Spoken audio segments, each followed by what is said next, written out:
We're talking to Dr. Revis Mitchell from Fisk University. And of course, Dr. Mitchell, during this last 5.5 or 6 minutes that we have during this show, let's see if we might be able to sort of wrap up the Emancipation Proclamation and to give you an opportunity to point out to the audience this morning about how significant that document was, and et cetera. So start wherever you wish. Let's put it in historical context. Good. Lincoln needed men to fight the war. Additionally, Lincoln needed to move the war effort from simply a struggle between northern and southern economies as leaders. He needed to move it to higher ground. He needed soldiers desperately. He needed soldiers desperately. But one of the tenets of the Western world is you can't take a slave and have him fight a free man's war. The Congress had already passed the Confiscation Act, which would allow the seizing of southern property. Well, under the context, slaves were considered property. But Lincoln wanted to force the hand. He didn't want this war to remain bloody. He thought if he threatened to free the slaves, the southern states would return to the Union. And another compromise. And another compromise, exactly. Time is marching on. In June of that year, the Congress had ended slavery in the District of Columbia. In August, the Congress will outlaw slavery in the territories. Now, Lincoln's also a man of vision and a politician. He wants to be, have a great place in history. Lincoln informs the South in September of 1863, after the Battle of Antietam. You need a victory to announce a policy change or whatever. It wasn't a major victory, but the South claimed victory.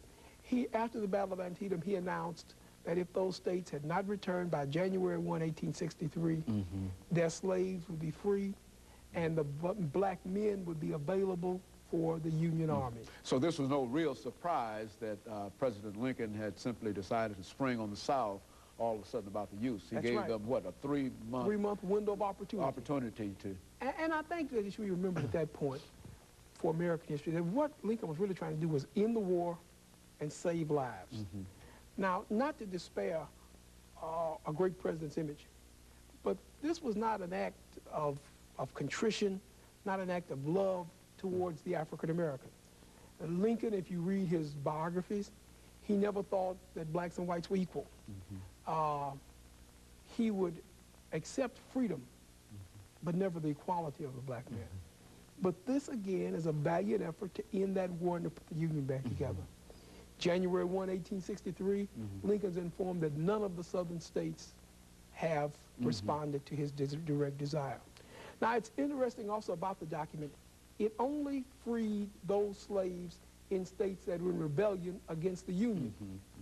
It didn't free any slaves in Maryland. It didn't free any slaves in Delaware, and Delaware was a slaveholding state. And it didn't free any slaves in Tennessee, because Tennessee would already be back in the Union under military governor Andrew Johnson.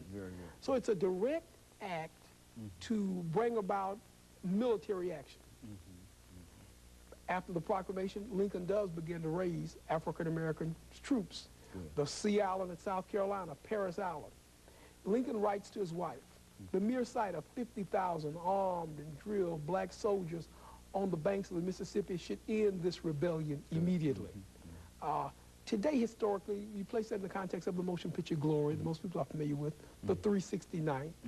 We look at here in Tennessee, the Battle of Nashville, won by African-American soldiers. So Lincoln had every right to believe that blacks would fight valiantly. Some people question that. The war will end, and the 13th and 14th Amendments provide freedom and citizenship. But Lincoln took a bold step. I think it's interesting in summation to look at what outsiders say. And the London Spectator, the day after the proclamation was, after Lincoln was informed that none of the southern states had returned, the London Spectator made the following comment. It's not that one American can't own another American in America. It's that they can't own an American unless they're loyal to America in America. So the whole question of loyalty, the whole emotional question of slavery, and the Civil War was a very emotional war. It's emotional for black folk, too. You know, you're suddenly going to end slavery. Many persons who were enslaved had never known freedom. They'd never known anyone who had known freedom.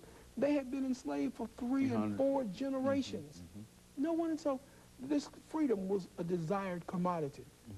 We celebrate Lincoln, though, because he maintained the Union where that freedom would finally be realized. And there's really no better place to live than the United States of America. Very good. And I can certainly echo that statement to Dr. Mitchell. Let me thank you, Dr. Mitchell, in reference to this, because I think that in many instances we hear about the Emancipation Proclamation, and I think one of the things that many of our young people need, of course not only young people, but many people need to know is how we got to where we are and the part that has been played by many people in American history. And we need to give a correct adaptation of the contribution, not a false recommendation. Some people say Lincoln should be remembered as the man who freed the slaves. I argue Lincoln should be remembered as the man who saved the Union. And very good. And of course, in saving the Union, he eventually freed the slave.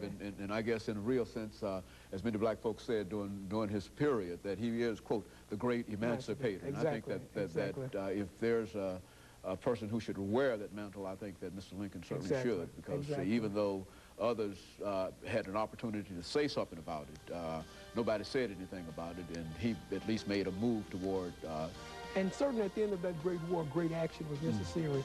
The war might not have been fought to free the slaves, but the great outcome was freedom. Freedom for the slave, and that made it a great war. And of course, let me thank you, Dr. Mitchell. Let me encourage our audience to tune in again next week for another informative edition of Comments. Thank you and good morning.